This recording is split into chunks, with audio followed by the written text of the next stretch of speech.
Good afternoon, everyone. Welcome to House Economic Matters Committee. Today is March 30th.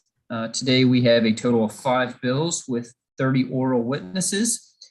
Just a reminder to committee members, immediately following bill hearings today, we have a voting session. There is not a different link, so please stay on this link and we will wait for everybody else to get off and then we'll conduct the voting session. Just a reminder to everyone, chat is for the members of the committee, and if you are going to testify or speak, you need to turn on your camera. With that, we will start with House Bill 1424, 1424, and that's Delegate Robin Lewis. Welcome, Delegate Lewis. Thank you, Mr. Chair. Esteemed colleagues of the Economic Matters Committee, Delegate Robin Lewis, on behalf of House Bill 1424, that's the work group on the post-COVID-19 crisis economic transition. Thank you for your consideration of this bill. It's very simple and it has a modest fiscal note. This bill creates an 18-member work group that will address, synthesize, and make recommendations about how the state of Maryland can better prepare itself for future crises, and most of all, how best to emerge from the COVID-induced economic crisis. We need to lay the groundwork for not just for healing from this particular crisis, but also for future crises, which we will face. But again, this bill is simple. It creates an 18-member work group. Members of that group will include the Secretary of Commerce, Secretaries of Transportation, Labor, and others, and including members of the legislature who would be appointed. It will work to analyze and take lessons from the current crisis and assemble those into a set of recommendations. This bill is cross-filed with Senate Bill 782, which I believe you will hear later from Senator Hester. With that, I'll ask your favorable report. Thank you. Thank you, Delegate Lewis. Are there any questions? I do not see any hands. So with that, this concludes the hearing for House Bill 1424. Senator Hester at the moment is actually in JPR testifying.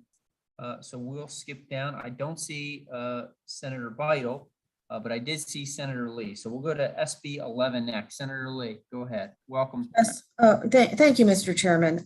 This bill, SB 11, is amended before you as it is today.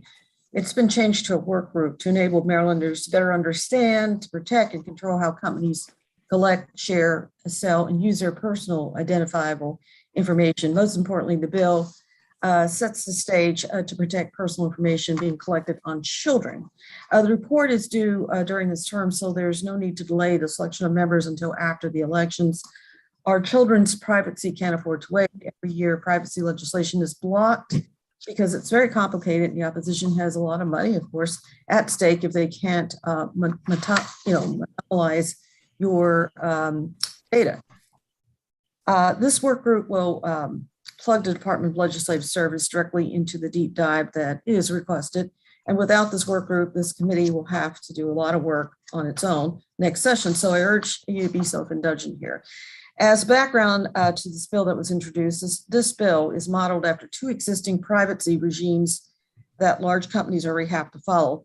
You probably heard of the General Data Privacy Regulation, or what they refer to as the GDPR in Europe, and the California Consumer Protection Act, which is called the CCPA, which went into effect respectively in full force in both Europe and California already. Yet Maryland's consumers are left out in the cold, and they're at the whims of the tech giants. The original language would allow consumers to correct and delete personal information before it gets sold to third parties on the web, breached by domestic hackers, or stolen with the support of state-sponsored actors. And most importantly, it will increase child privacy protections by banning the collection of or sale of the kids' data. The main focus of this bill is to give consumers those protections against unfair trade practices and control over their data and corresponding privacy. There's a clear and present danger, and our children are the prime targets generally. My oral testimony in the Senate included a clip from The Social Dilemma to highlight one harm children suffer when their data is used against themselves. The algorithms company use are business confidential. Shouldn't our info also be personally confidential? If not, shouldn't we at least acknowledge that children can't consent to a contract and shouldn't to information that may harm them? In fact, companies comply with the CCPA and the GDPR today. So, we can comply similar laws today that cover the same types of companies. And this is nothing new. Utah passed a bill last year. California is still the gold standard, of course. And there are many models to follow, but Maryland should engage with a strong model. We should use the opportunity of the work group to zero in the specific provisions in the respective states so we have the best bill on privacy laws, and to use a model that will protect our kids and those who don't want their data collected. Kids are specifically vulnerable to manipulation. We owe it to them to foresee some of the harms that the internet has brought, unfortunately. Collecting so much data on people that you can predict and manipulate their behavior is a real problem today. And tomorrow this is going to get worse, as you know. Right now is the time for action, if not with strong legislation, as I proposed here, through comprehensive analysis to allow the value judgment to be before this body next session in full, vivid color and context. For these reasons, I asked the committee a favorable on SB 11 as it was amended in the Senate as a work group. Thank you, Mr. Chair and committee members. Thank you, Senator Lee. We'll go to Jenna Matthews.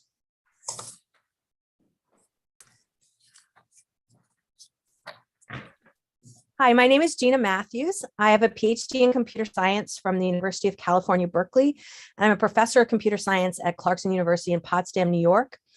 I hold leadership roles in a number of professional societies in the field of computer science, including the Association for Computing Machinery, ACM, and the Institute of Electrical and Electronics Engineers, IEEE. I'm here today representing my own views, but I've also included related approved policy recommendations from these groups, including statements on privacy, equity, and justice in AI, democratic use of AI, and a statement on algorithmic transparency and accountability. I'm grateful that you and your colleagues are tackling these really important issues and urge you to recommend favorable action on SB 11. I've heard Senator Lee say that this is a common sense and long overdue bill, and I wholeheartedly agree with that. As citizens of the modern world, we all know that there are big problems with data privacy and online consumer protection. And as a computer scientist and a researcher in this space, I can say that the problem is even bigger than most people I talk to realize. Businesses collect massive amounts of data, very often data that is not even required to provide the services that they are offering. They collect that information and use it to make broad conclusions about individuals, very often inaccurate ones, in fact. They sell that information and trade it with other third parties, and they use it for things that most people would never imagine or consider even remotely fair. You might say, what's the worst that can happen? Sometimes people think of private data falling in the wrong hands, like malicious hackers.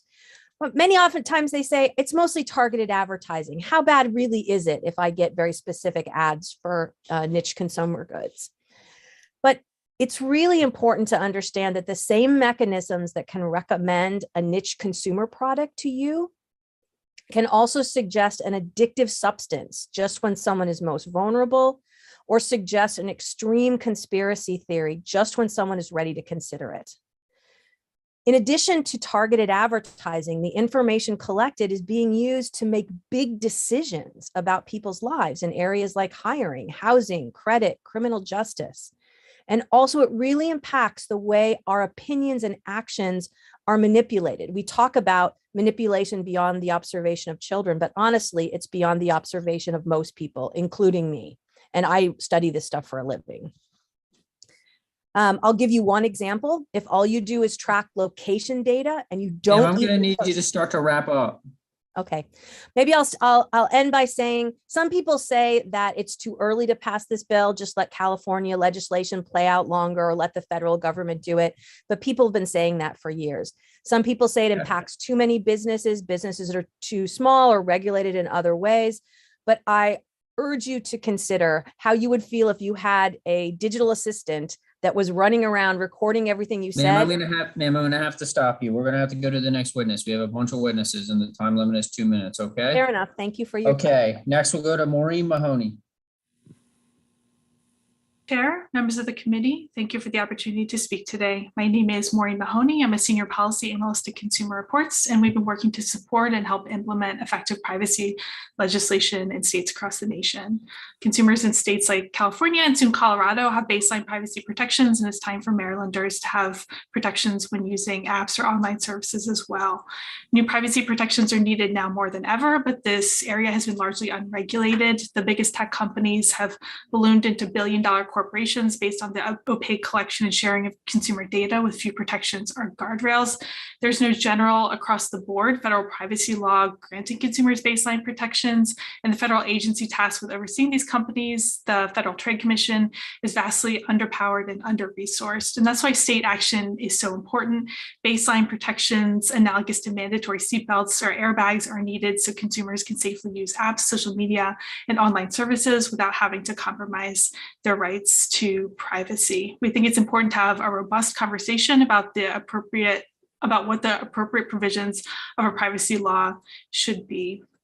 We think it's key that there's a requirement that companies honor browser privacy signals as a global opt-out sale, and that there's strong enforcement to incentivize companies to comply.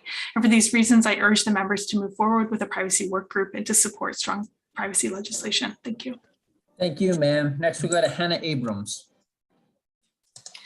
Good afternoon, Chair Wilson and committee members. My name is Hannah Abrams, and I'm an Assistant Attorney General in the Consumer Protection Division here on behalf of the Office of the Attorney General. The Consumer Protection Division strongly supports the passage of a comprehensive privacy bill that protects consumer privacy.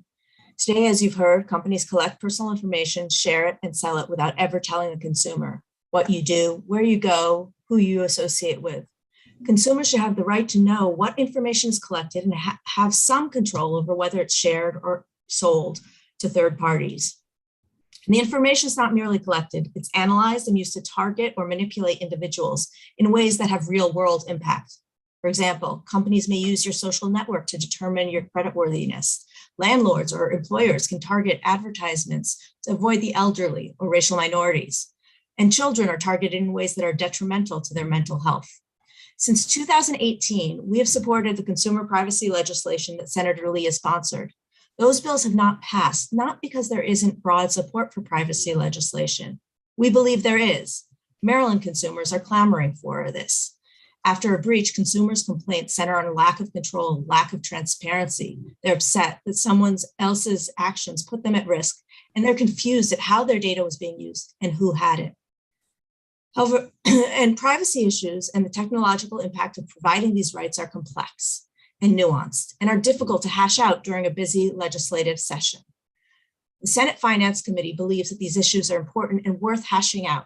Several of their members have committed to participating in a work group after session is over, and the Department of Legislative Services has agreed to staff it.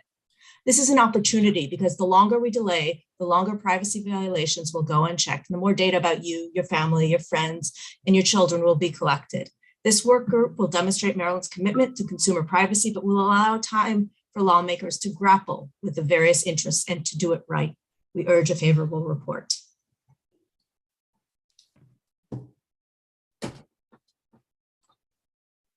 Thank you. And the final witness on this bill, Irene Lai.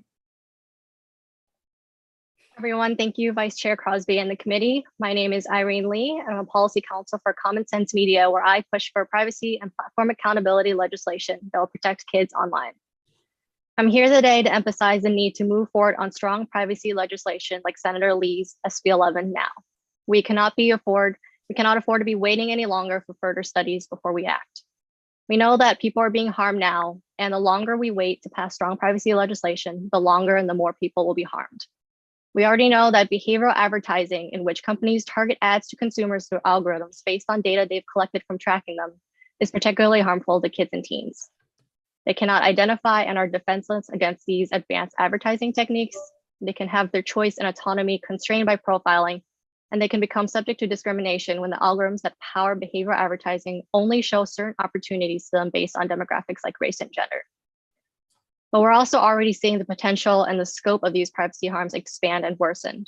Last week, Common Sense released a report about kids and the metaverse, which shows that kids are increasingly trying virtual reality technologies, yet being exposed to a range of risk: physiological dangers, false information manipulation, sexual content and abuse, psychological risk, and the most relevant here today, privacy violations. These platforms can collect tons of data. In particular, they can collect children's nonverbal data as VR systems record facial and eye movements. The sensitive biometric information of young users could be exploited for commercial gain, such as through behavioral advertising, because it allows ad firms to use involuntary physical reactions to track and target their internal desires with customized ads. And this shows that technology is only advancing and that the privacy violations will become even more invasive and harmful. The longer we wait, the more we're going to be falling behind. So we need privacy legislation now that will actually protect Maryland residents. In particular, Maryland kids and teens must be protected from behavioral advertising and be allowed to grow up without this intrusive and unnecessary surveillance. I urge you to move forward with this privacy work group. Thank you. Thank you, Ms. Lee. Delegate Shi. Thank you, Mr. Chair, and thank you, Senator Lee, and all the witnesses for articulating the reasons why this bill is needed. So I recently sponsored a bill related to genetic testing, and in the process of learning about the issue, I realized that Maryland's consumer protection laws have many holes. We seem to be reactive. When issue was brought to our attention, then we try to fix one at a time. So my understanding is, Senator Lee, I think is it your goal to make this a more comprehensive approach so that we can holistically look to address the privacy issues and consumer protection issues and not be, reactive with a bunch of patchwork kind of legislation? Thank you, Delegate Chief, for that question. Yes, I think what we want is a good product that will actually be able to protect consumers' privacy and also be able to allow them to control their own personal data and also control their lives too, and who uses it, who looks at it, who it is sold to, and why. And we want to come up with the best model. And of course, the gold standard is California, the bill that they passed, which is a CCPA, and also the one in Europe. But California now is still the gold standard. And I don't think we want to be left behind, but we do want to come up with a good product that really does, that fulfills the goals that we're trying to achieve, which is to protect consumers' privacy and also give them the ability to control their own personal data, which is their personal property. Okay, Delegate Mounts, did you have a question? No? Okay. All right, seeing no more hands, that concludes the hearing on SB 11. Next, we will go to Senator Beidle on SB 496. Senator Beidle. Thank you. Thank you, Mr. Vice Chair and members of Economic Matters. This will be an easy bill after the last one. This is Senate Bill 496. It's business regulation, miscellaneous state business licenses and alterations. I put this in at the request of the statewide circuit court clerks, and it's really just an update on the business regulations. There is an amendment that came over with the Senate bill to take out two areas, and that's changes in restaurant licensing and self-storage. The rest of the bill was not controversial at all, passed easily and passed the Senate, I think, unanimously. So I'd love to have your support for Senate Bill 496. And I do have two clerks here if you want more details of the business regulation changes. Sure, Senator, are they here just for questions, or do they want to testify? Because I have Mr. Scott Poyer and Kathleen Duvall signed up to testify. So do they need to testify, or are they just here for questions? Sorry. I think that they can just be here for questions. If you have questions, the committee has any detailed questions.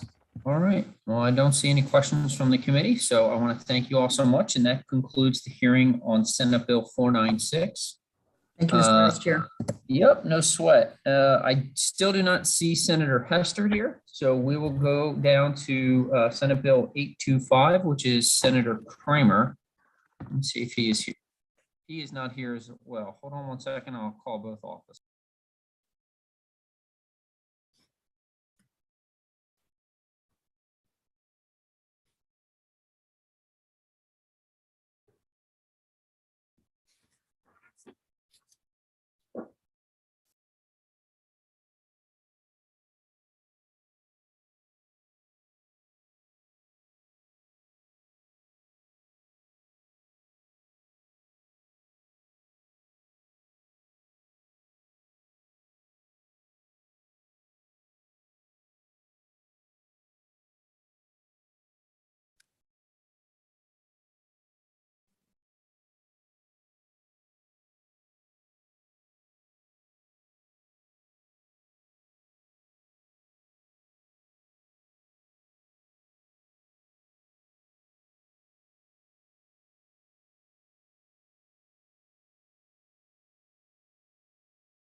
Hey, Chairman, Hey, what's up, Johnny? does 5 minutes constitute an official pass? Yeah, I'm cool with the old high school rule. Teacher does, or college, if teacher doesn't show up, that's it. You can bounce. Senator Hester, I just testified in JPR. Senator Hester had a bill there. She was testifying there. So Yeah, I'm tracking that. I'm just trying to call Senator Kramer now. Well, just as a college professor, it's more time when you are PhD and not. So senators would probably get more time than regular delegates. So just. No, they have to have the PhD. I text Kramer as well, Crosby. Well, I'm saying a senator would be equivalent to a PhD. No. That's Yeah. subjective. That is Yeah, a very I don't know about subjective that. interpretation. I'm just Respectfully. telling you, as a PhD, don't you leave my class before the time. It's not, well, we're not leaving early, Delegate Queen. We're just saying if you don't show up, we can leave. And we'll accept JD's as well. Don't leave before the time. I'm just telling you. Yeah, and the Senate committees that I have testified in this week have waited, even though people were not there. They waited for the delegates to come. So, Well, that's because they decided to go in person. So it takes more time for us to walk over there. and actually, I was just stalling for them. That's why I brought that. I up. know, it's all right. Both staffs are running to grab them, and I totally understand that, at least in Senator Hester's instance, that she is testifying in front of JPR, so we are aware.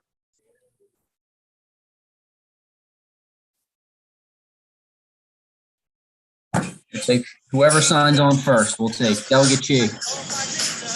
Mike, we're live. Question, so logistical question. I've been assigned to represent with several colleagues here representing ECM to join the hearing at ENT at 2:00, but we have voting session coming up. So I assume we're expected to finish the voting, right? But you want us to go over there to If join you the can other clearly Zoom? assign- We are probably not finishing this hearing before 2 p.m. Senator Kramer has a little bit more witnesses than some of our other previous bills. So I would go to ENT. By the time you get back on, I'm not so sure that that we'll be finished the hearings. So I would just You go want us to go to to ENT first. ENT? Okay. Yeah, I would go to ENT. Okay. I see Brandon from Senator Hester's office signed on. Brandon, is Senator Hester here, or is it just you? Yeah, we're right here. Okay. All right. Hi, Mr. Vice Chair. Hey, how are you? I'm good. I'm sorry, they're grilling me over in JPR. No, it's going to be worse for you here because you're late, but it's okay. No, I'm just kidding. So 1 second, just so I can announce the bill. This is Senate Bill 782. It's Senator Hester and Rosa Pep, but Senator Hester is here to brief. Welcome, and I appreciate. I know you're scrambling to get over here and had a hearing in JPR, so it's no worries. So go ahead, Senator. Thank you very much, Vice Chair, members of the committee. I'll be brief because I understand that you just heard this bill from the good Delegate Lewis. Is that correct? It is. We Okay. moved on favorable. No, I'm only kidding. I'm only kidding.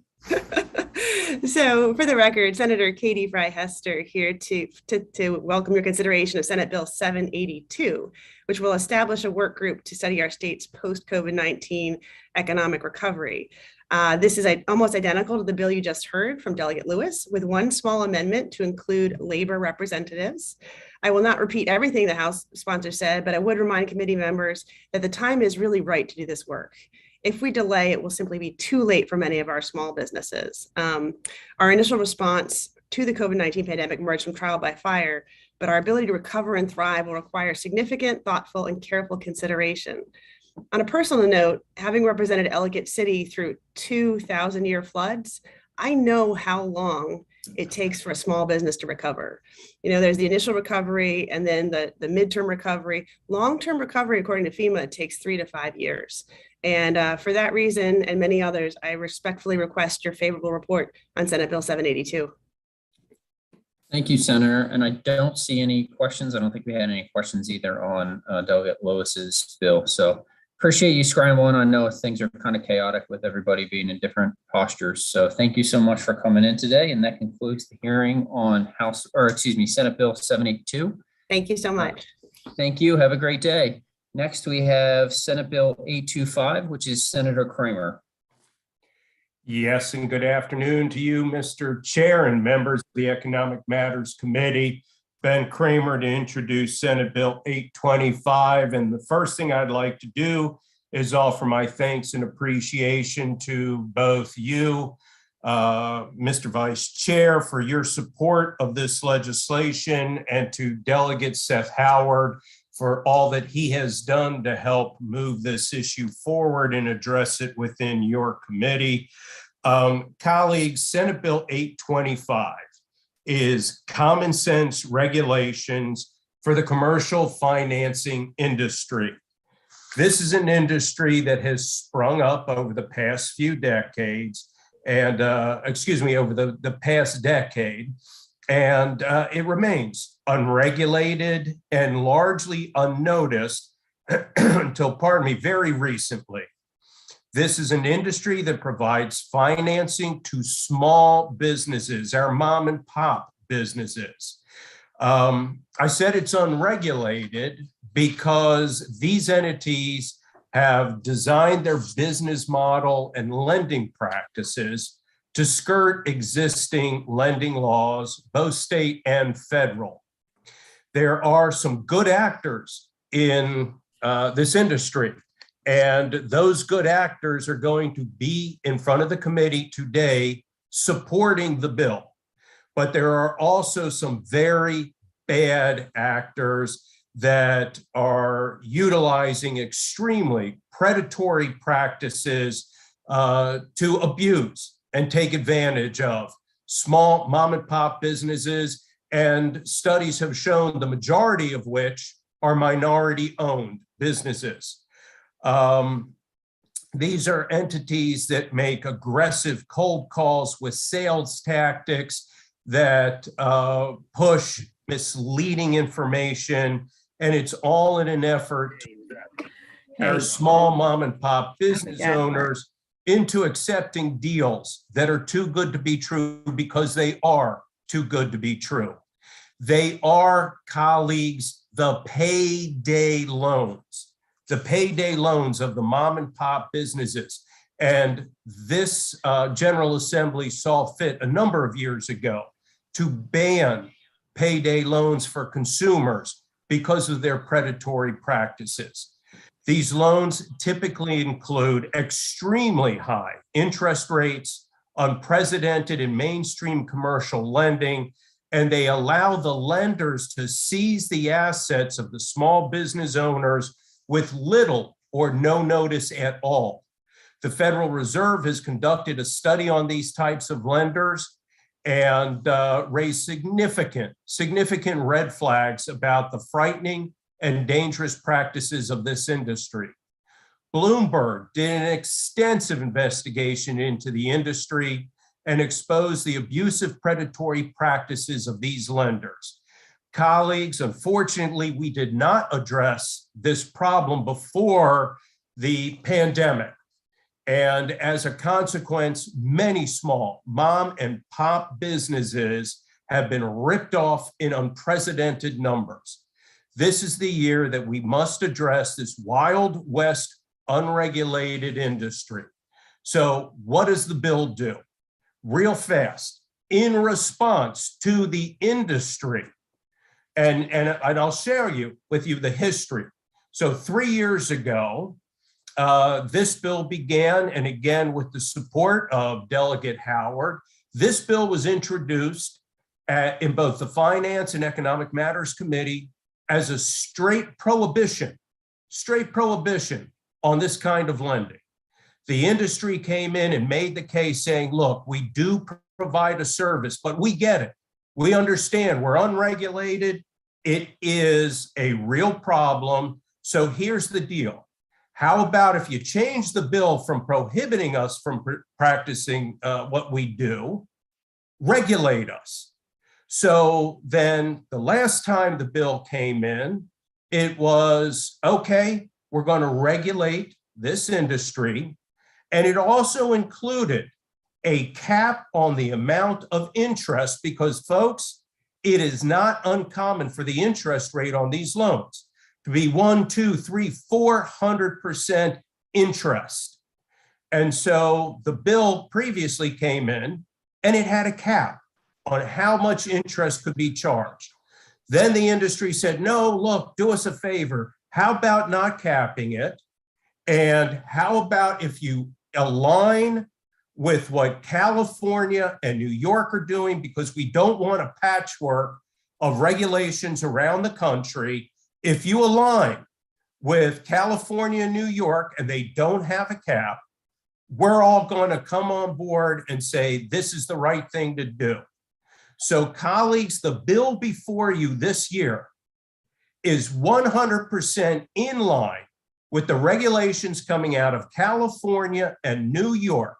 So I have honored my side of this bargain and said, okay, we agree, we'll do what New York and California are doing so there's not a patchwork of regulations. And here's the bill. And it's identical to what New York is doing.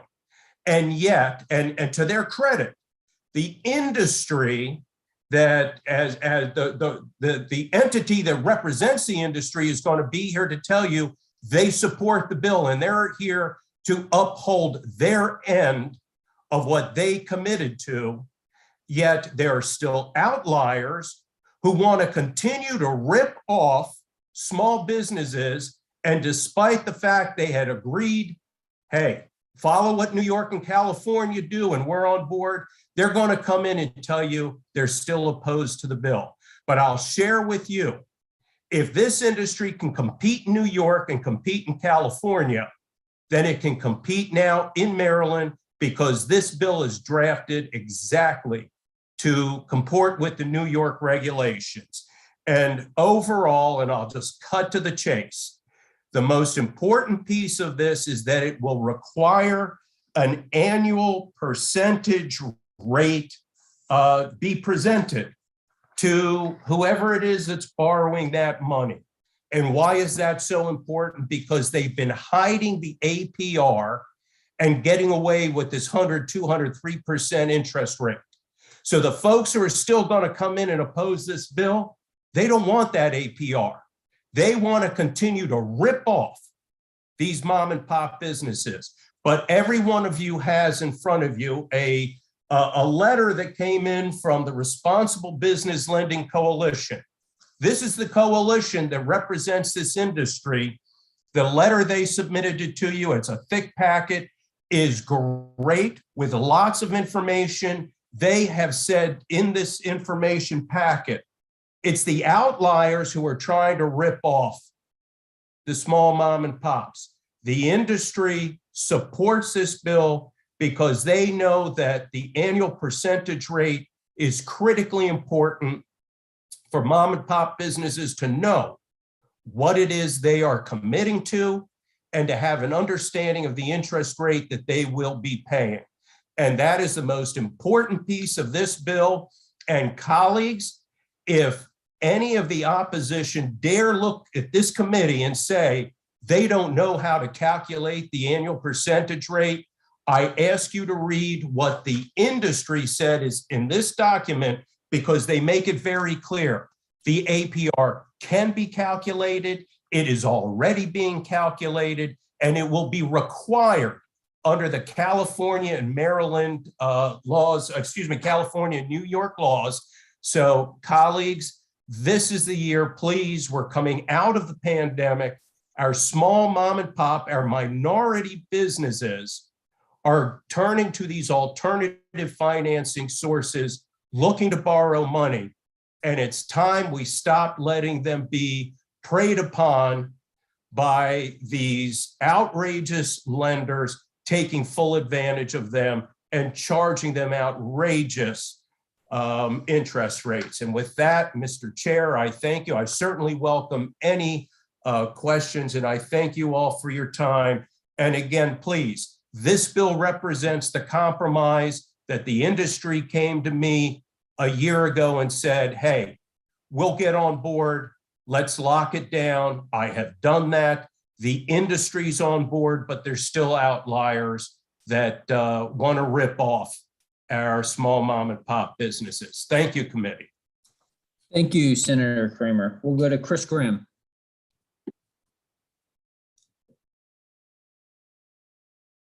Hello, thank you, Mr. Chair, members of the committee. My name is Christopher Grimm. I represent the Innovative Lending Platform Association. ILPA is a leading trade association representing online small business finance providers and servicers, and we support this bill. When we came before these committees over the last couple of years, we did indeed suggest that disclosure was the proper way to regulate commercial financing. There are fundamental differences between commercial products and consumer products, and we've always felt that disclosure is good for small businesses. They're empowered to make informed decisions when they have disclosures, and we have supported disclosure elsewhere and here in Maryland as well. So we are happy to be before the committee this year testifying in support as opposed to in opposition. And I'm happy to keep my testimony very brief and answer any questions if folks have them. Thank you, sir. Next, we'll go to Awista Sarkash. Yes, thank you. Thank you, honorable members of the committee. My name is Awista Sarkash. I'm the Government Affairs Director for Small Business Majority, a national small business organization that empowers America's diverse entrepreneurs. Thank you for the opportunity to discuss SB 825, which would enact critical protections for small business borrowers that are falling prey to predatory lending practices. As mentioned before, this legislation replicates New York's successful truth in lending law that includes common sense protections for small business borrowers. This vital bill would ensure safeguards to protect business owners in Maryland from unclear or opaque loan terms, allowing them to make apples to apples comparisons when searching for capital. The bill is applicable to financing below $2.5 million because smaller Main Street businesses are the ones often being misled today. You might hear from the opposition today that because these regulations are not finalized in California and New York, that we should wait and see what happens. That's a red herring. California and New York are merely going through a normal administrative process to finalize regulations. Nonetheless, the bill's text indicates that any changes that occurred during this process in New York will be adopted in Maryland as well, as New York is the model for this type of legislation. This legislation is critical because without these measures, small businesses are led astray. The Federal Reserve found in at least 4 research studies that small businesses are misled into accepting higher cost financing by pricing metrics commonly used today. In fact, that research indicated that minority-owned firms were more frequently applied for those potentially higher costs and less transparent credit products. 75% of small businesses support this type of legislation that we're discussing today. We have to pass this because APR is the only metric that enables that apples to apples comparison for products of different types, amounts, and lanes. Despite what you might hear today, this bill is not going to outlaw any products or restrict access to capital in any way. Simply requiring price transparency for Maryland small businesses is a benefit to the small business ecosystem. You might also hear that companies that offer these MCAs that they can't estimate APR and disclose them. That's incorrect. We urge you to pass this in favor today. Thank you so much. Next, we'll go to Kaylee Locklear. Good afternoon, Mr. Vice Chair and honorable members of the committee. For the record, Kaylee Locklear here on behalf of the Maryland Retailers Association in strong support of this bill. Over the past couple of years, we have repeatedly heard from opponents that we need to mimic or wait for California and New York laws to act on this issue and to not ban, restrict, or cap these commercial loan products. Well, that day is here, and that is the bill that is before you. What is important to understand is the remaining lenders who continue to stand in opposition are intentionally doing anything and everything they can to not be regulated in any form, including offering weak bills in other states. But now that California and New York have moved laws, and these lenders still operate there is no valid argument to block the basic transparency outlined in this bill. Businesses have been suckered in for far too long, completely unclear about what they're getting themselves into with what appears to be a quick and easy loan. But the reality can be in upwards of 200, 300, 400% in interest, with massive upfront hidden fees and high default rates. We've also shared with each of your offices a handful of articles that have been published nationally, from the Washington Post to Forbes, discussing small businesses desperately needing transparency with these loan products. Again, this bill replicates the New York Small Business Truth in Lending Law, which was a consensus compromise between small business groups, civil rights groups, and industry. And our bill will even follow their last regulations to ensure that California, New York, and Maryland have the same rules in place. And by the way, their regulators have been working together. Just like payday lending, predatory commercial lending is impacting and taking down small businesses in your districts. And this bill is one small step in helping to protect them.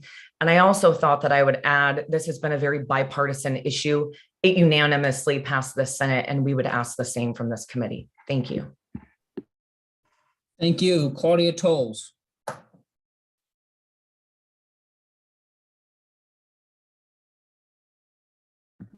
Ma'am, I think you're on mute. Oh, there you go. Still can't hear you.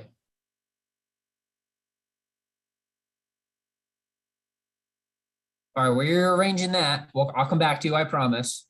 Can you hear me now? Oh, I got you. Go ahead. You're on. Sorry, I'm mid work in my car. Thank you, members of the committee and Mr. Vice Chair, for the opportunity to speak on this bill. I speak from personal experience. My name is Claudia Tolles. I'm the former minority-owned, women-owned business in Fells Point. I owned Amuse Toys for 20 years there.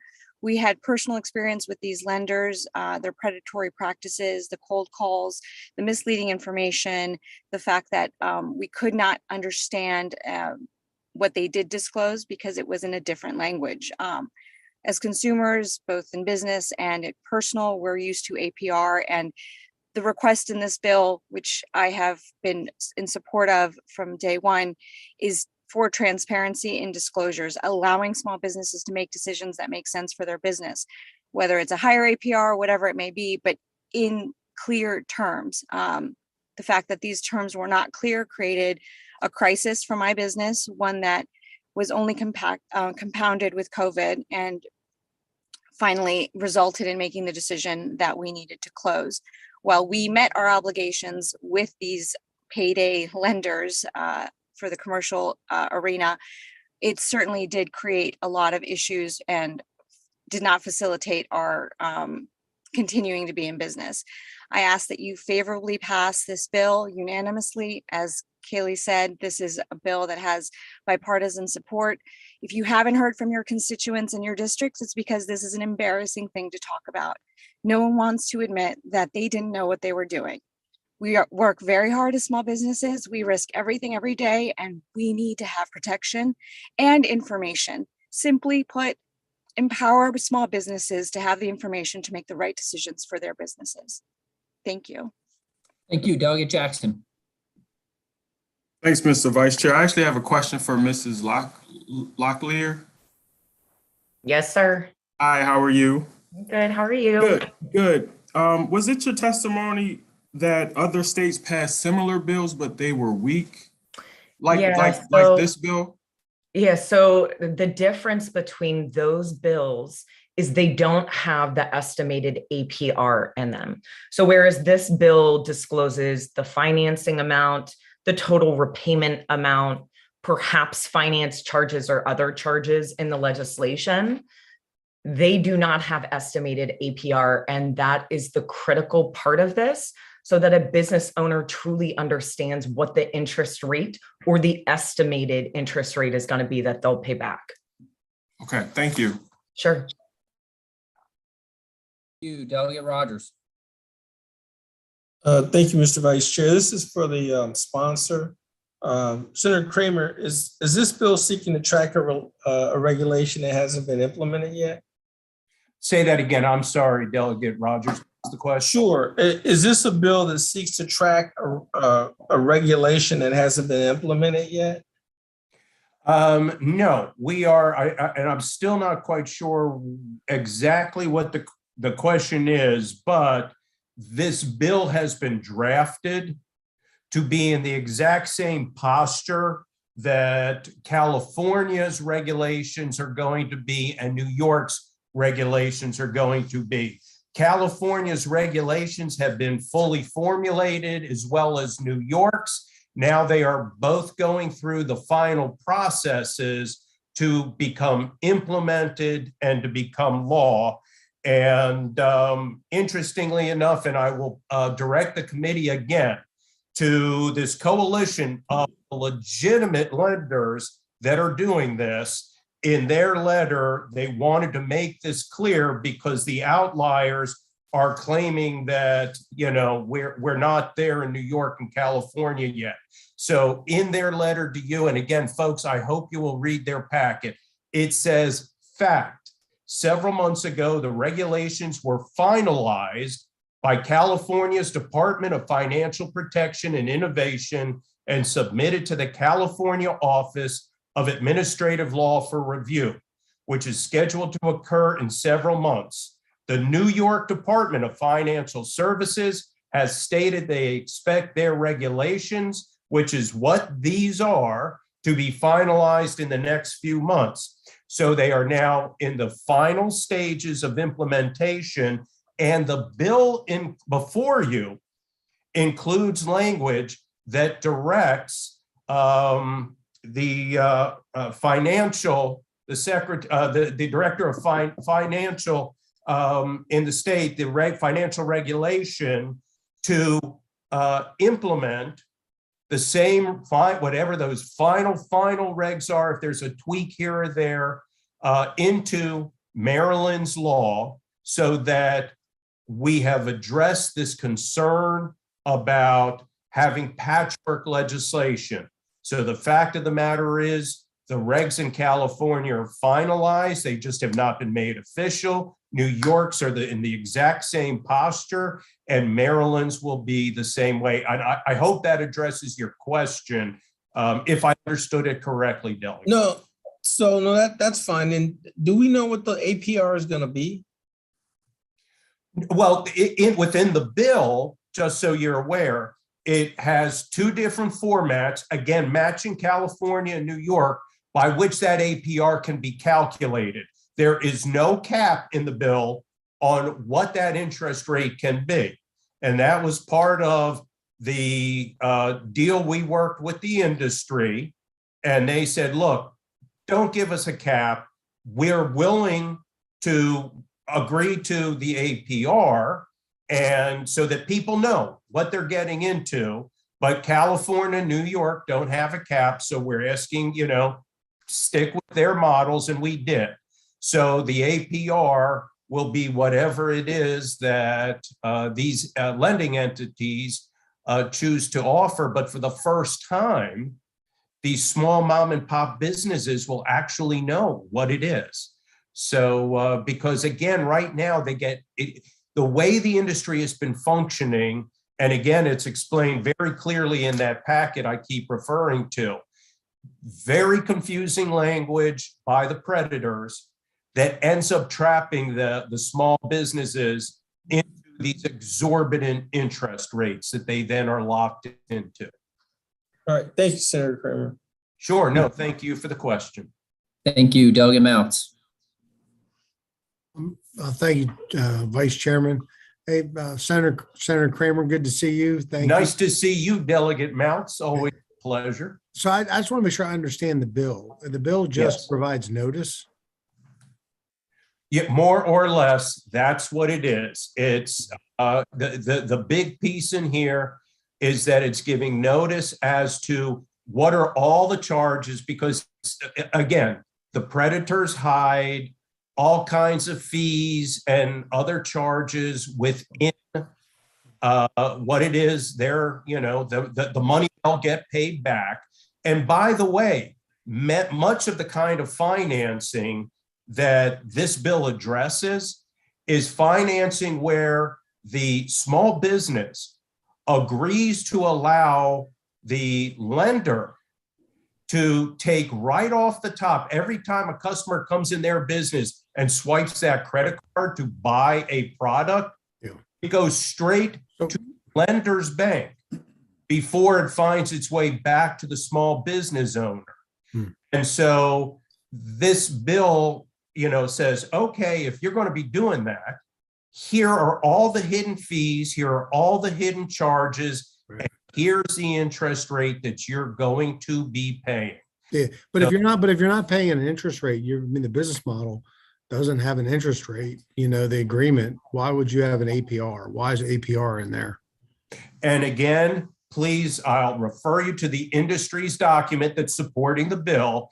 The APR is how we can compare apples to apples. In other words, they give examples. People think they are paying a very low interest rate, and it turns out it's 100 or 200%, and they could just go borrow off their credit card and pay a max of 24% interest, but they don't know it because there is no APR comparison. By requiring the comparison, which is what California, New York have in their regulations, and their final regulations, they will be requiring it. And for the legitimate operators in this space, come to this committee and said, we support the APR. Right. To do it in New York, we have to comply. With New York and California, we'll be able to comply. Then they also know it'll push out the bad actors. And regardless whether their court system is still available right now for any for disputes over the contracts, you can go to the court system. That's a yes, no, right? You can. No, that is absolutely incorrect, because in many of these loan practices, they can go straight to foreclosure on the business without ever setting foot in a room. And that was a big piece of what the Bloomberg report was, the Washington Post investigation into this issue. And so, no, that is a huge issue. These lenders can immediately seize the assets of small businesses without setting foot in a courtroom. Thank you. I have one last follow-up with Kaylee. Kaylee, so Maryland retailers are supporting this legislation. Are the national retailers supporting it also? They haven't been involved in this issue, and there's actually a national representative who can speak to all of the different groups that have been involved in other states. We had small business members on our board, two of which you're hearing from today, who have been impacted by this product.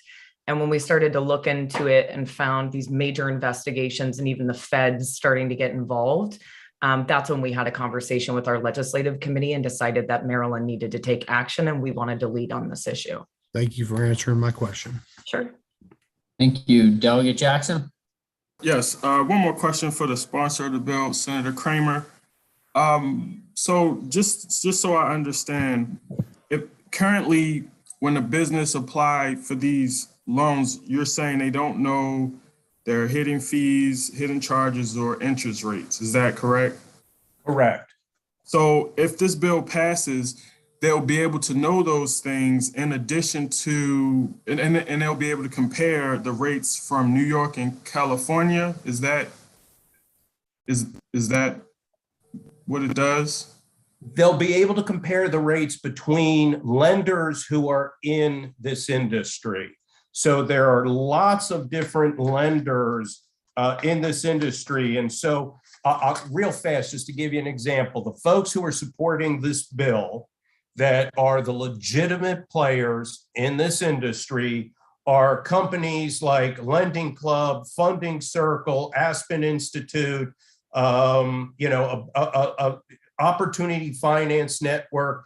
They're all members of this organization, and they're the ones saying, we don't mind you all knowing what the annual percentage rate is because we're not trying to rip you off. And the legitimate lenders in this field, just like the banking industry, is required to give you that APR. The credit card companies are required to give you that APR. These entities are saying, we agree. We'll put the APR out there and we want a level playing field because we know there are bad actors out there ruining this industry for the rest of us who are legitimate. And so it'll allow a small mom and pop business owner to say, okay, they're lending at 20% interest and this one's lending at 30% interest. I'm going to borrow from this one at the 20%, but it'll take those folks who are lending at the 200, 300, 400% interest. If they have to disclose that, and by the way, they disclose it to their investors. Their investors see, oh, this is a great, business to invest in because they're screwing these people over with these incredible interest rates. So they let their investors know the return on the money that they're lending. They just don't let the small business owners know so that they set them up for failure. So, and again, I'd like to emphasize, colleagues, this is a bill that passed out of the Finance Committee unanimously with all Dems and all Republicans, and off the Senate floor, all Dems, all Republicans supporting it, because this is a solid bill that helps our small mom and pop legitimate business owners working with legitimate lenders. And thank you for the question. Yeah, thank you. Jackson, I hope I answered it. All right, we got to keep going, guys, because we do still have a voting session and we have floor after that. We will go to John Robinson. Good afternoon, committee, and thank you for allowing me to testify today. I'm going to be real quick here. So I'm a retired police officer. I'm a small business owner. Play Live Nation, located in Annapolis Mall. And I've had my struggles through the pandemic. I was closed in March of 2020 and reopened in March of 2021. I do have one of those loans we talked about, not as extreme as the numbers, but let me give you numbers and to give you some context. I borrowed $7,000. The repayment is $12,500, which is 44% rate. I was not given an interest rate on that loan. But the biggest issue with this loan, and I'm almost paid off, so doesn't have me in a perilous situation. But you can imagine if I would have borrowed $70,000 instead of $7,000, that would be $125,000 repayment in a matter of months, which I couldn't do. But in the language of the application or of the documents that you sign, there is personal guarantee in the language, and it's not written very clear. And then when you question them about that personal guarantee, they shrug it off as if that's not something that we normally enforce, and that's not what it means. So being able to get through this loan, that it won't affect me, but as a mentor to small businesses, I tell small businesses when you get your loans to make sure you understand what personal guarantee means, meaning that it will come after you, not only your business, it'll come after you personally. There's also the confessed judgment, to where in that in that loan, when you sign that loan application, you sign for your terms of your loan, you can, if the language is in there, judgment can be placed on you without them having to come back to you for any negotiations on that loan. They can go straight and file a confessed judgment against you and have you in peril. So I think that is the key to this bill. And transparency, I don't understand why transparency wouldn't be wanted within this bill. Thank you, sir. Next, we'll go to Louis Kaditz-Peck. Thank you, sir. Honorable delegates, thanks for this opportunity to be here. My name is Louis Kaditz-Peck. I'm the Director of Public Policy at Lending Club, one of the largest online lenders in the nation. We're one of the members of the Responsible Business Lending Coalition that Senator Kramer referred to. Over the last decade, we've facilitated about $1.5 billion in financing to borrowers in Maryland. I launched Lending Club's small business lending program in 2014 to offer lower cost, transparent loans to small businesses who are often underserved by other banks. And we soon saw that small businesses are now being inundated with offers of capital, often from a narrow segment of financing companies that charge very high APRs and don't disclose those APRs to their customers, as the senator was describing. I'll take a minute maybe to try to talk about what APR is and how it works to respond to some of the questions from Delegate Jackson and Delegate Matz.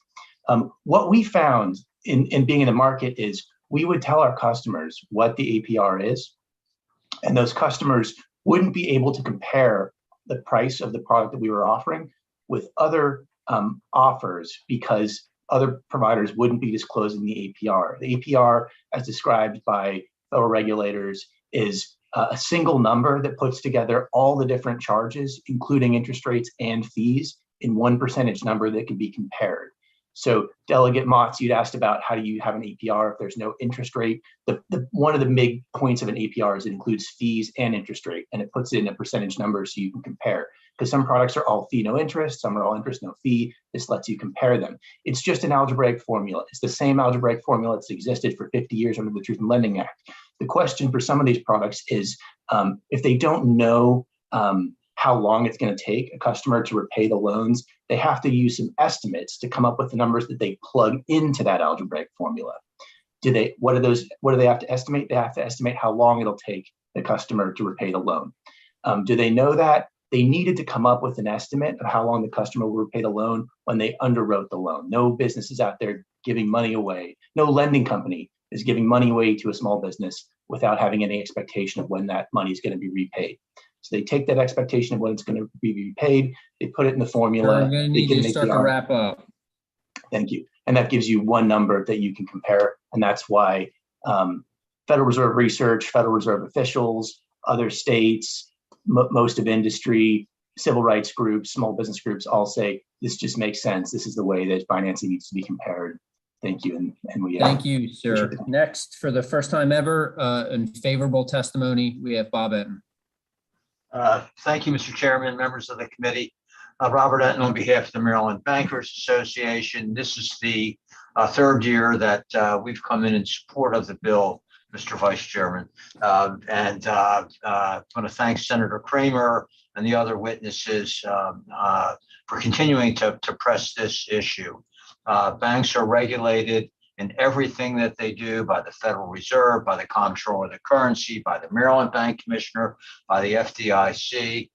This industry in most places has been unregulated, and we think that regulation is important to protect consumers and small businesses, and therefore we urge the committee to give the bill a favorable report.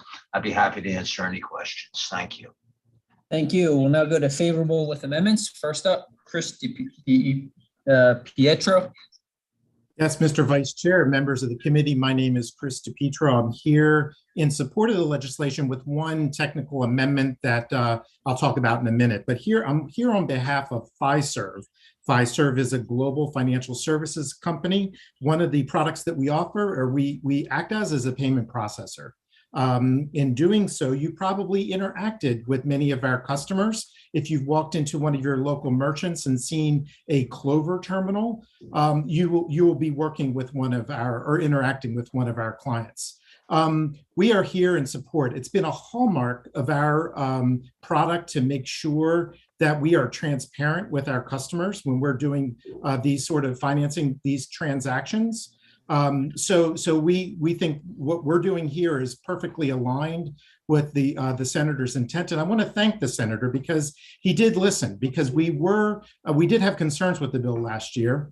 And the primary reason was that if we start getting a patchwork, as mentioned, it makes it much more difficult for us to do business across the country.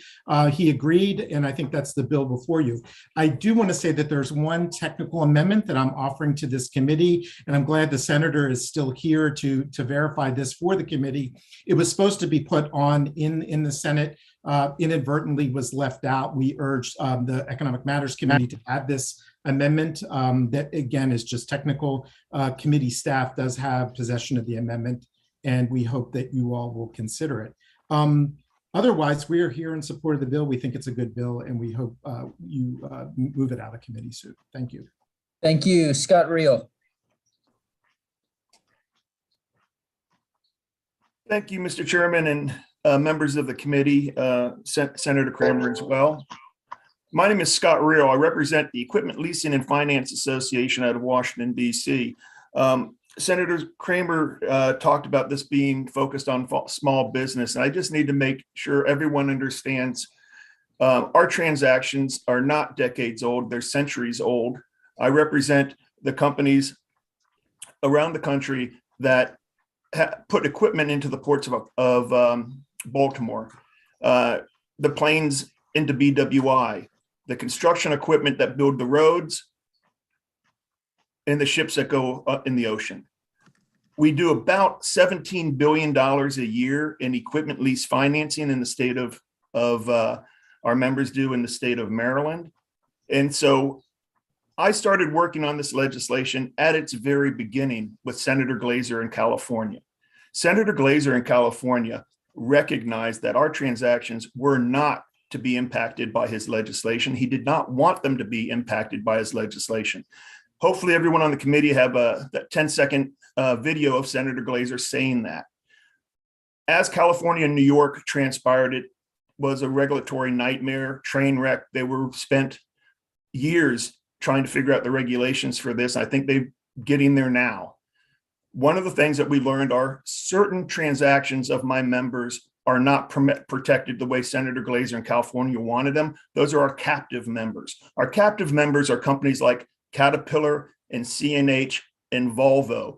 They manufacture their product and they self-finance the leasing of their product. So I have shared with this sponsor and I've shared with the committee language we think will correct this and keep this this legislation in line with Senator Glazer's initial desires, and that was not to impact our transactions, which are business transactions at a very high level. I'd be really happy to answer any questions from the committee. Again, I think I have probably as much or more experience with this legislation than anybody testifying today. Thank you, sir. We'll go to the unfavorables. We'll start with Frank Boston. Good afternoon, Mr. Chair and members of the committee. And my name is Frank Boston, and I represent the Revenue-Based Finance Coalition, as well as the Small Business Finance Association. We respectfully oppose. We totally take exception to the terminology of my clients, I can't speak for others, being referred to as people who rip people off. That is totally unwarranted and unwrong. Also like to set the record straight that the committee vote was not unanimous, and the vote on the floor came during crossover, and it happened extremely quick. And I profit before a lot of people got a chance to see what happened. That said, we're here today. The amended bill eliminates the cap, which is a huge step. And thank you, Senator Kramer. But the disclosure of the APR is still extremely problematic. It is totally unworkable for this product, and that would set my clients up to disclose wrong information on APR. No one wants this. So you've heard a lot of testimony about the 100, 200% interest rates. Let's talk about that for a second. The fee on this product is flat. For example, Deli needs a meat cutter. Deli wants to expand their business and buy a new meat cutter. It costs $10,000. They come to us, we say, okay, we'll lend you the 10, you give us an extra one. It's 11,000. No matter whether you pay it off sooner or you pay it off later, you're only paying off an extra $1,000. But if you pay it off sooner, then it's going to seem like it's an extremely high APR. If you pay it off later, 6 months, a year, then the APR is going to be low. Therefore, for us to have to disclose something that we can't forecast based off of revenues from the small business is very disingenuous and is setting us up for failure because we can't disclose a moving target. And if you will indulge me, there's one last sentence I want to read. Quickly, please, sir. Yes, the Department of Labor, the Office of Financial Regulations, look at their testimony, look at the last paragraph. They say that this is problematic for Maryland to even implement. Quote, Maryland businesses, lenders, and borrowers alike may be negatively impacted in the rollout of the system in New York is significantly delayed, or New York enacts systems or procedures not appropriate to or anticipated by Maryland businesses. It's premature for us to pass legislation based on something in New York that is still problematic and they haven't worked out yet. With that, we ask the committee to oppose. Thank you, sir. Bill Pitcher.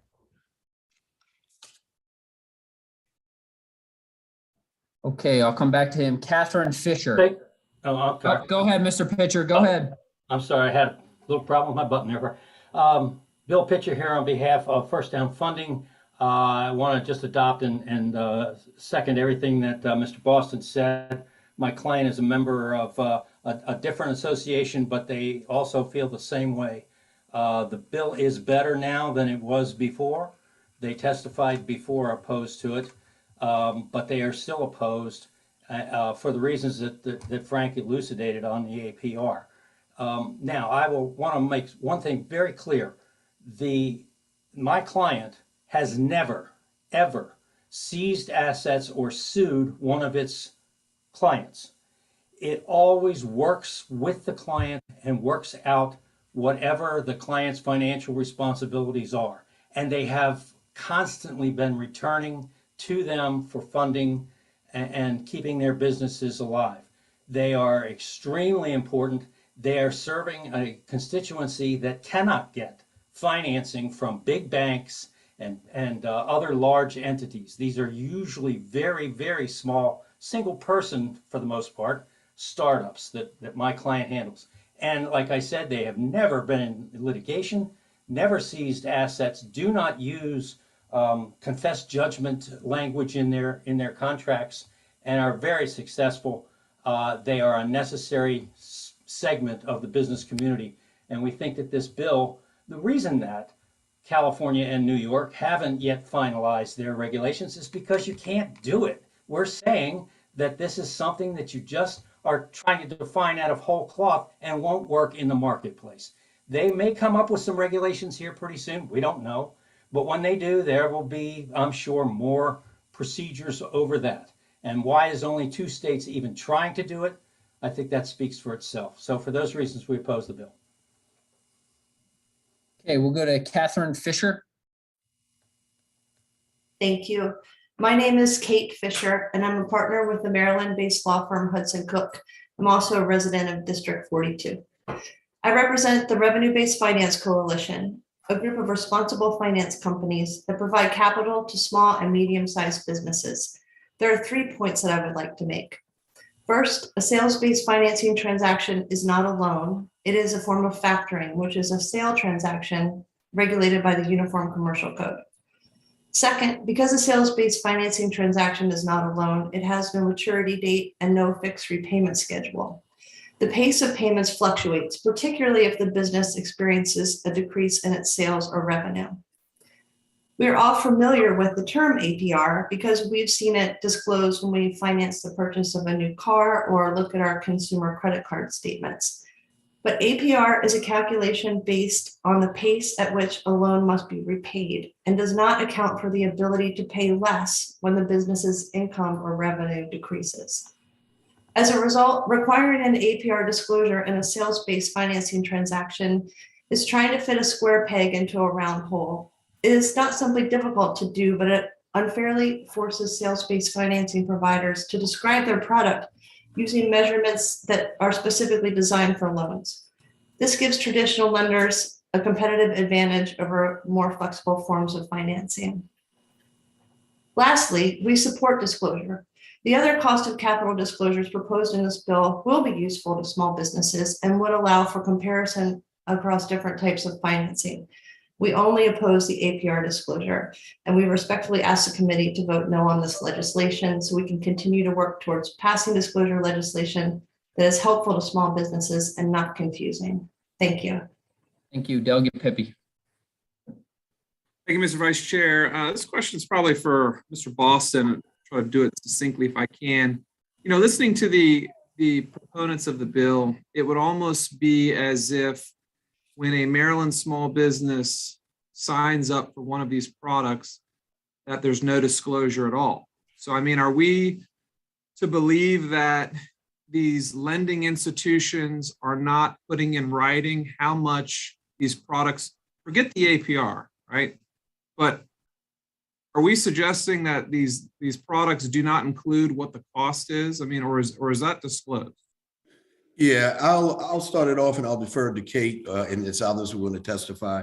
But I will say we certainly just support disclosure. We certainly support licensing. And we are hopeful that at some point we can get to a bill that has all of those. But Kate, if you could please answer this question directly. Sure, that's a great question. You're under just basic contract law, a contract can't be formed without the main price terms disclosed. So at a minimum, there would be the disclosure of the amount of funds that are provided and the amount that will be paid back. Also, it's industry standard to disclose the amount of fees. So if there are any fees deducted from the proceeds or fees charged later, fees that are not disclosed would be unenforceable in court. So certainly these providers of financing are disclosing their fees. Though it is essentially the APR disclosure that is not typically provided because for factoring and sales-based finance, they can't count. I get all the APR stuff. My is just the money. So like using Mr. Boston's example, if you borrow 10, cost of borrowing 10 is $1,000, whether you pay that back in a year or pay that back in a day, that $1,000 is disclosed, correct? Correct. And if you had another financing model where you borrow 10,000 and if you pay it back in 30 days, it only costs you 1,000. And if you pay it back in 60 days, it's 2,000. I would imagine that product also has to disclose that to be an enforceable contract. Is that fair to say? Correct, yes. And then the last thing is if you are a lending institution that has APR, would it be in your interest to, and this is just a, may not like this question, but I'm going to ask anyways. I mean, would it be in your best interest to force other institutions that don't have APRs to disclose that if their rates are significantly higher? I'm a regulatory lawyer, not a business person, but it would give a competitive advantage to companies to force other companies to provide a disclosure that will be wrong. All right, thank you, Mr. Vice Chair. Thank you, Delegate Jackson. Yes, thanks, Mr. Vice Chair. This question is for Mr. Boston. On the APR, it sounds like you're saying because that number fluctuates, it would be kind of disingenuous to let the consumer know what that number is because it changes. Is that what you're trying to say? Yeah, and APR is hard to calculate for that exact same reason. It's a fixed loan. It's a fixed amount. Just going back to the example, people will come to us, A, because they can't get a loan from a bank. B, they get a loan from a bank that has an interest rate. And let's say, for example, during the pandemic, well, you still got to pay that bank loan or else that bank's going to foreclose. With us, there's no traditional interest rate. if you aren't getting any money in with your receivables, for which we will get a percentage of, that's the contract, then you don't have to pay us anything. At the end of the day, whether you pay it up front, let's say you have a great booming month after you get, the loan, and you pay it off within 30 days. Well, the APR is going to seem really high because it's an annual percentage rate and you paid it off so quickly. But let's just say, wow, you get hit with COVID, your business shuts down, you can't pay it off for another year.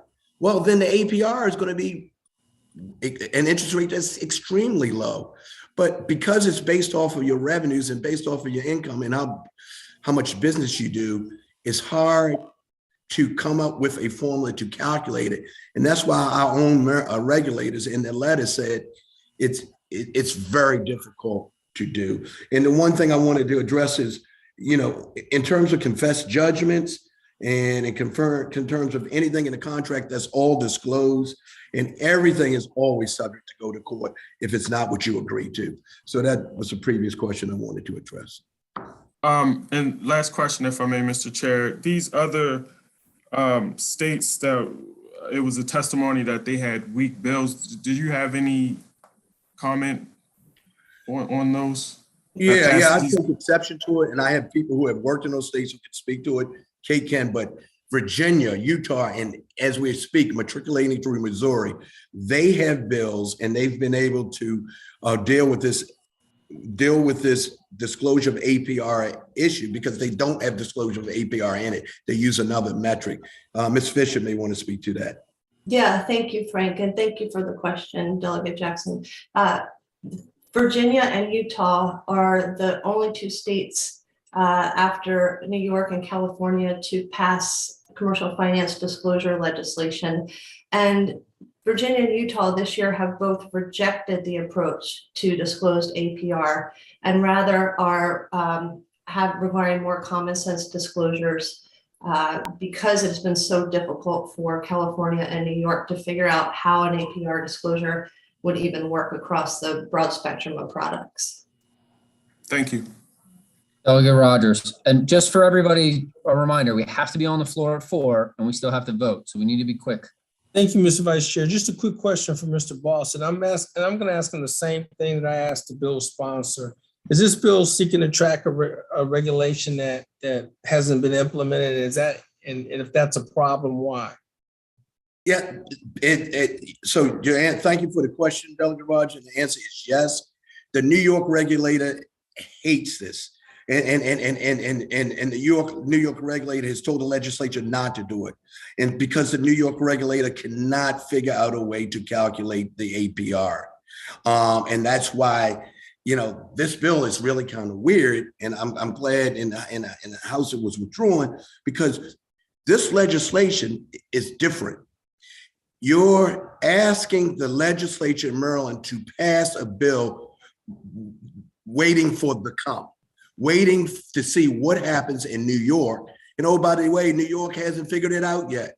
So we're passing a bill contingent on something that is not worked out yet. And that's the problem with New York and California.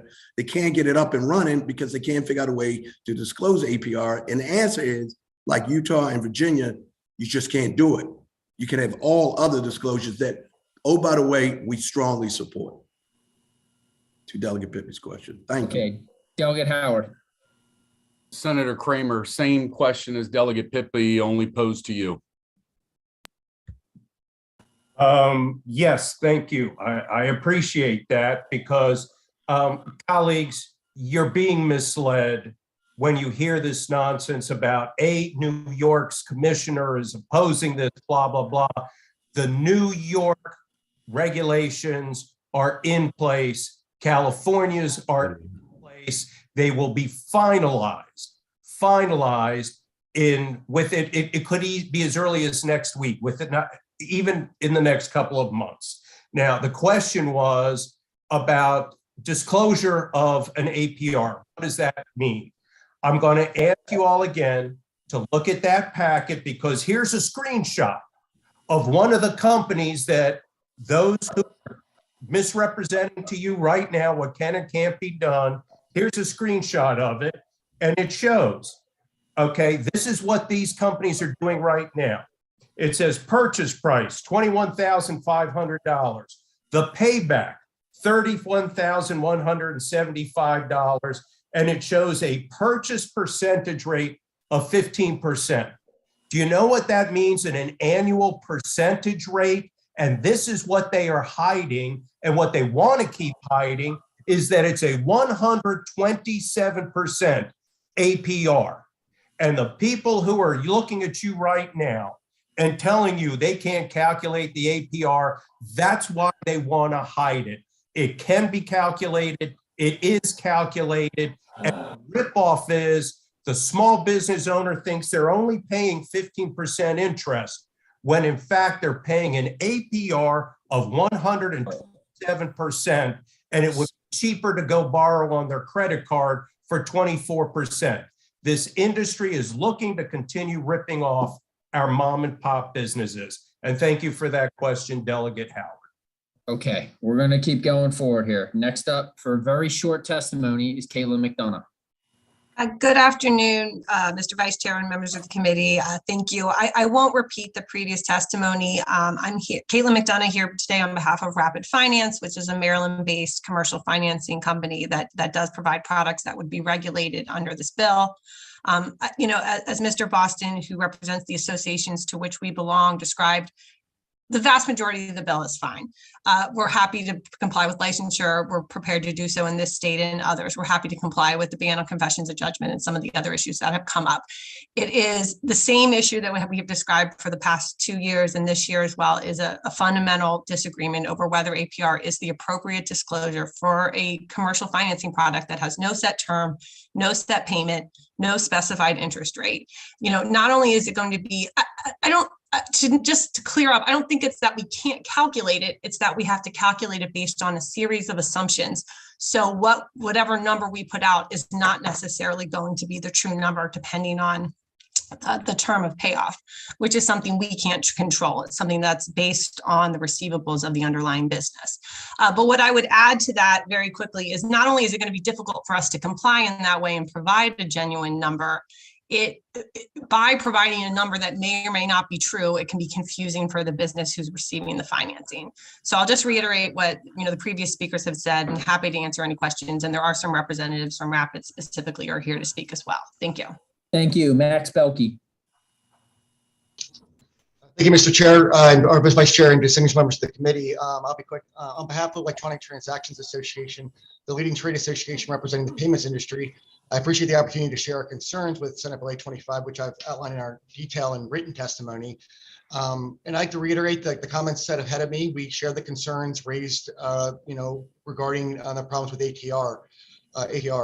ETA is also especially concerned that given this legislation's complexity, its effective date will not provide regulators in Maryland, if it were to be passed, with the necessary time to even promulgate rules required by the legislation, and will not provide providers of commercial financing enough time to comply. ETA supports maintaining choice in small business financing, thus allowing businesses to select among multiple available options, the best product that suits their needs to secure the capital they need to be successful.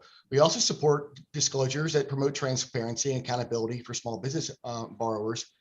But given the testimony today, it's quite obvious that this issue is complicated. California and New York have passed commercial financial disclosure laws. However, neither has gone into effect. Neither one has, because of the complexity of the issues. California, which passed their law way back in 2018, has held at least 8 rounds of comments on these proposed regulations, and New York has made 2 similar requests. Even though they borrowed from California, and they even had 2 more proposals. So I think it's to think that borrowing from New York and then implementing it in Maryland is going to work. That could work either. So I think it's common sense that would dictate, instead of enacting this legislation, Maryland should wait until the New York disclosure law and or the California law are enacted, and as well as their associated regulations are finalized, in effect, and smoothed out before considering enacting any provisions of this bill. Thanks. Thank you, Natalie Pappas. Good afternoon. Thank you for the opportunity to speak here. My name is Natalie Pappas. I'm the Assistant General Counsel for a company called Rapid Finance, who is headquartered in Bethesda, Maryland. We provide commercial financing for small businesses. Once again, we also have concerns with the requirement of an APR and estimated APR in here. A lot of the proponents of the bill say, you need the APR to have an apples to apples comparison. But I just want to let you know there are certain industries that are exempt from this, as the federally insured banks are exempt. So if a small business was going to come to us to get small business financing and also go to a bank to compare, they wouldn't be able to compare because the bank is not going to be required under this bill to provide an APR, nor is there any federal requirements for them to provide an APR. APR provided under the Truth in Lending Act is strictly for consumer products. The issue with using the APR, estimated APR, is because of a lot of assumptions that would need to be made because these products have either daily or weekly payments or do not have fixed terms, which that is not taken into consideration in the Truth in Lending Act. Even the Consumer Financial Protection Bureau recently in October of 2021, in their proposed regulations for Section 1071 of Dodd-Frank stated that because these products don't have a defined term or periodic payments, it would require funding companies to make a lot of assumptions in order to do an estimated APR, which increases the complexity. So even the CFPB, who is the end all, proposes all the regulations and is the one that regulates APR in the consumer space, understands the complexity and even admits that our companies would have to take into assumptions in order to provide an estimated APR or an APR, which then could lead to misleading disclosures through no fault of our own. We're trying to comply, however, because of what we have to take in consideration is going to provide that misleading disclosure to small businesses. So that's our concern. I really appreciate your time today. Thank you. Thank you. Patrick Siegfried. Yeah, good afternoon, Vice Chair Crosby, members of the committee. I think we've spoken with most of everyone on this call. I just wanted to start with a thank you. I think we've had a lot of constructive conversations over the last weeks and years, and we're moving in the right direction. My name is Patrick Siegfried. I'm also with Rapid Finance. And while Rapid Finance opposes the bill, I have to pause and say, Rapid Finance is a good actor. We're a legitimate business. We've been based in Maryland since 2006. We have over 200 employees, most of which are Maryland residents. And I can tell you, as I look out my office window, that these are good people. These are legitimate, hardworking Marylanders that are providing business financing to businesses across the country who unfortunately don't have the option to go down to a bank and get a traditional bank loan because their credit or their assets don't meet the bank's requirements. And so while I understand the sponsor's position that there are bad actors in this space, and I agree with the sponsor that there are bad actors in this space, Rapid Finance is opposing this bill, but we are not a bad actor. We are trying to help small businesses. We're trying to take care of our employees and all of our partners that we work with across the country.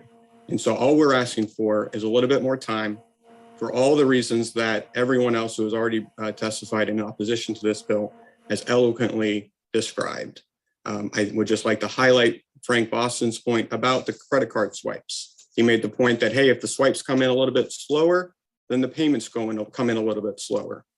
There's the extension of that is, hey, if that business doesn't have any more credit card swipes because COVID happened and unfortunately their business shut down, our industry offers the only commercial financing product in the country that says, you know what, really sorry to hear about what happened to your business. Your debt is forgiven. And so I'm just going to leave it there. Respectfully wish that this bill is opposed. Thank you. Stephen Dennis. Hey, thank you for the time today. I had something very cogent and witty written up, but I figured I'd take this time just to respond to some questions that I don't think were accurately answered. First, are regulations finalized in California and New York? The simple answer is just no.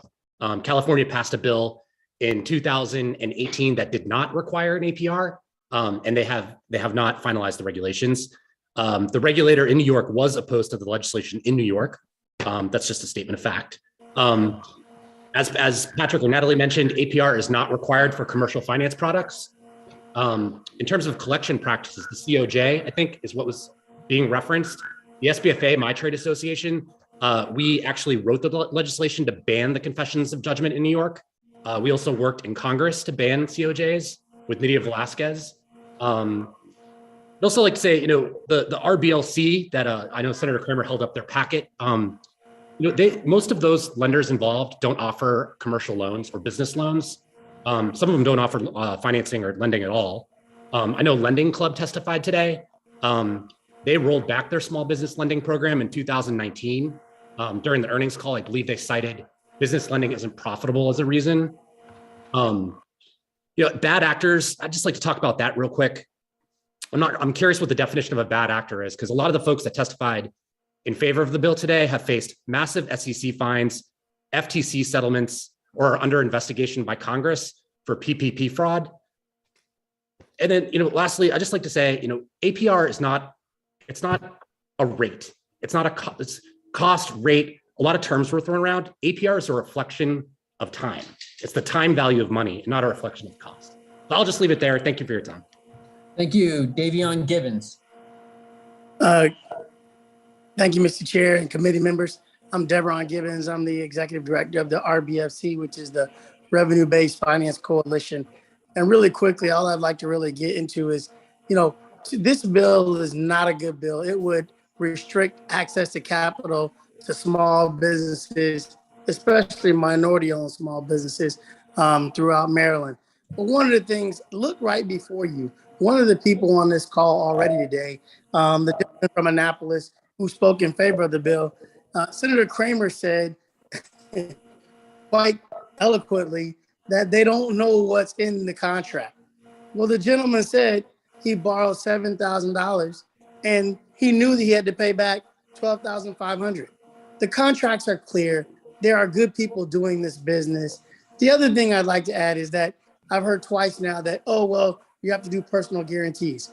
Well, just know, committee members, if you go into a bank, if you finance a car, that's a personal guarantee. You're personally guaranteeing that you will pay back amount of money in a loan. And APR, it is very clear, annualized percentage rate. These are not annualized loans. They're not for a year. Most of these loans are very short-term loans. So if you would please vote against this bill and give us more opportunity to actually work with Senator Kramer as opposed to just taking a bill, doing what they want to, and saying we're working with them. Thank you. Thank you. Okay, members, that concludes the hearing. You have to stay on. We have a voting section coming up.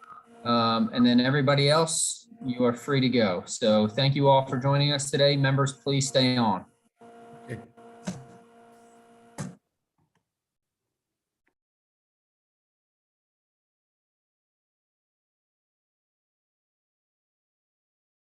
Hey, Kayla, do we need to stop the live stream and restart it for the voting session, or can we roll right into it?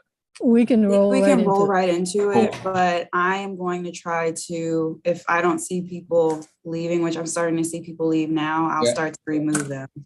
Okay, well, I'll start helping you. Okay.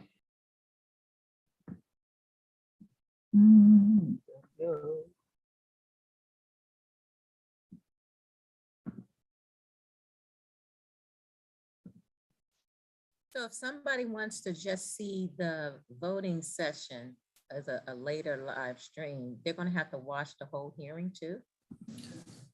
So Quinn, I think that there's still timestamps on there, right? Like you can click on where the bill is and then it'll bring you there, if I'm not mistaken, on YouTube. Okay, okay. I mean, I can make it so that I can make it so that we're not live and then go back live. It's whatever your preference is, but I was just thinking if I just wanted to see the voting session, I don't want to go through all this hearing we just all went through. Okay, Kayla, is that a big deal to do that? It's not, so I'll do that right now. Let's just do it. That makes it easier. Good call, Pam. And we're back live, right? Yes, sir. Okay, welcome everybody. Today is Wednesday, March 30th. We're in the House Economic Matters Committee, and today we are going to vote on voting list number 17, which is 4 bills. The first bill is HB 372. Okay, that's my bill, Mr. Vice Chair. If we could take SB 222 first, it's the Senate cross file. Okay, a little easier that way. Yep. So first bill will then be SB 222. Okay, so Senate Bill 222 is a Baltimore City alcoholic beverages bill, And among other things, this bill requires certain licensed establishments in a certain area of Baltimore City to close by 10 p.m. unless the licensee submits a certain security plan to the Baltimore City Board of License Commissioners after consulting with the Baltimore Police Department. And there are no amendments to this bill. Okay, do I have a motion? Favorable. All right. Okay, Delegate Brooks. Yeah. Aye. On the no side. Okay, Delegate Fisher. He is excused. Delegate Queen. Yes. Delegate Turner. Yes. Delegate Rogers. Yes.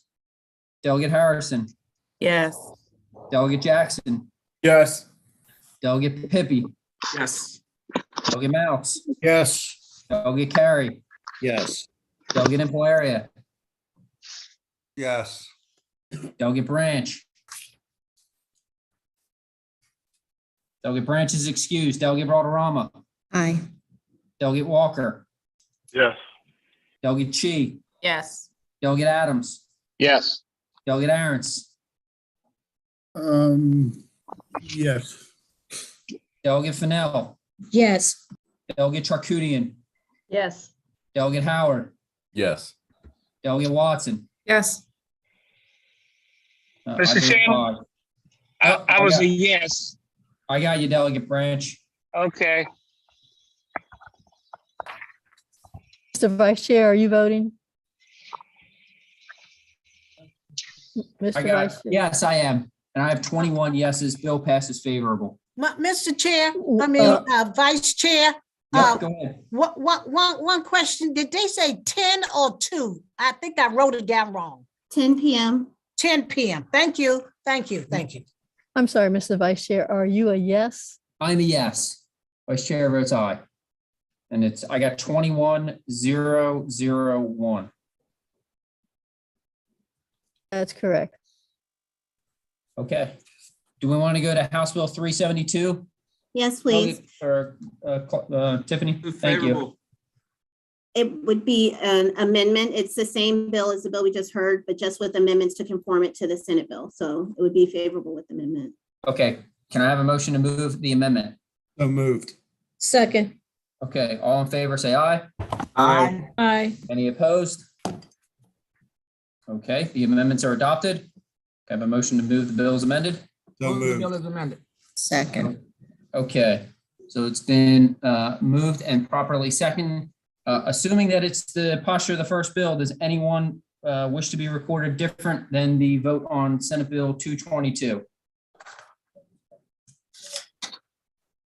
Okay, hearing none. So that vote will be the exact same. So I will have 21-001, assuming Delegate Fisher, you're not here, correct? Not seeing them. So I got everybody else down as an aye. And I got 21-001. That's correct. Okay, next we will go to Senate Bill 1. Senate Bill 1 is the cross-file to House Bill 145. It authorizes the Commissioner of Labor and Industry, after an investigation, to issue a stop work order to a public works contractor or subcontractor that may have violated the state's prevailing wage law. The amendment in your package conforms the bill to the House bill as we voted it out. Move the amendment. Second. Second. Amendment has been moved and properly seconded. All in favor, say aye. Aye. Aye. Any opposed? Yeah. SB 1. Well, just on the amendment, Delegate Pippi. Okay. Yep. Okay. So now the amendment's been adopted. Is there a motion on the bill? Move the bill as amended. Second. Okay. Any discussion? Okay. Delegate Brooks. Aye. Delegate Fisher. Excused. Delegate Queen. Yes. Delegate Turner. Aye. Delegate Rogers. Yes. Delegate Harrison. Yes. Delegate Jackson. Yes. Delegate Pippi. No. Delegate Mouse. No. Delegate Carey. Delegate Carey was a yes. Delegate Impalaria. No. Delegate Branch. Aye. Delegate Valderrama. Aye. Delegate Walker, Yes. Delegate Chi, Yes. Delegate Adams, No. Delegate Aaron's, No. Delegate Fennell, Yes. Delegate Charcudian, Yes. Delegate Howard, No. Delegate Watson. Yes. Mr. Vice Chair, I am an aye.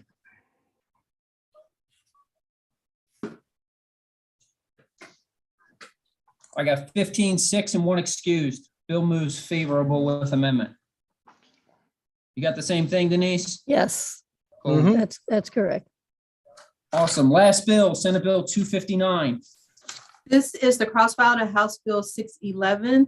Senate Bill 259 applies to state's prevailing wage requirements to mechanical system contracts as defined by the bill that are part of public work contracts with a value that exceeds a specified threshold in federal law, which is currently $2,500. There are no Okay. amendments, and it's the same posture as the House bill. Move motion to favorable. Okay. Second. Second. All right, bill has properly been moved and seconded. Is there a discussion? Seeing none, Vice Chair votes aye. Delegate Brooks. Aye. Delegate Fisher is excused. Delegate Queen. Yes. Delegate Turner. Yes. Delegate Rogers. Yes. Delegate Harrison. Yes. Delegate Jackson. Yes. Delegate Pippy. No. Delegate Mounts. No. Delegate Carey. Yes. Delegate Impalaria. No. Delegate Branch. Yes. Delegate Valderrama. Aye. Delegate Walker. Yeah. Delegate Chi. Yes. Delegate Adams. No. Delegate Aaron's. No. Delegate Fennell. Yes. Delegate Charcudian. Yes. Delegate Howard. No. Delegate Watson. Yes. 15-6-0-1. That concludes the voting session. That's correct. I want to thank everybody, and I will see everyone on the floor at 4 p.m. Thank you all. all right, Mr. Chair, Vice Chair.